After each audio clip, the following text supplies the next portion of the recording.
So 5 billion ITL tokens ని అసలు వీళ్ళు ఎలా డిస్ట్రిబ్యూట్ చేస్తారంటే కేవీ సార్ రీసెంట్ గా ఒక ట్వీట్ పెట్టిర్రు. సో దాన్ని మీరు గమనిస్తే సార్ ఏం చెప్తున్నారంటే మీ దగ్గర ఉన్న verified ITLG. So verified ITLG అంటే ఏంటంటే ఫర్ ఎగ్జాంపుల్ మనం మైన్ చేసుకుంటే మనకి ITLG వస్తుంది కదా. సో మ్యాక్సిమం అది బర్న్ అవ్వదు. సో దాన్ని వెరిఫైడ్ ITLG అనుకుందాం. ఫర్ ఎగ్జాంపుల్ త్వరలో మనకి వెరిఫైడ్ ITLG అయితే మన ఇంటర్లింక్ ఐడిలో చూపిస్తుంది. సో ఆ వెరిఫైడ్ ITLGని కొంత పోర్షన్ని మీరు కొన్ని రోజులు లాక్లో పెట్టడం వల్ల మీకు ITL వస్తాయి అని చెప్పి ఇంటిచ్చిరు.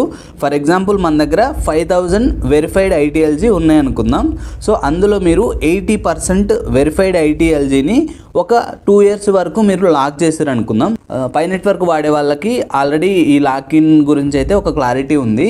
సో 5000 వెరిఫైడ్ ITLGని మనం 80% ఒక 2 yearsకి లాక్ చేసినాం అనుకుంటే సో అలా లాక్ చేసినందుకు 2 years తర్వాత మనకి ఒక 1000 ITL వస్తుంది అనుకుందాం. ఇది ఓన్లీ నేను ఎగ్జాంపుల్ లాగే ఒక నెంబర్ చెప్తున్నా. ప్రజెంట్ అయితే మనకి ఎలాంటి అఫీషియల్ ఇన్ఫర్మేషన్ లేదు.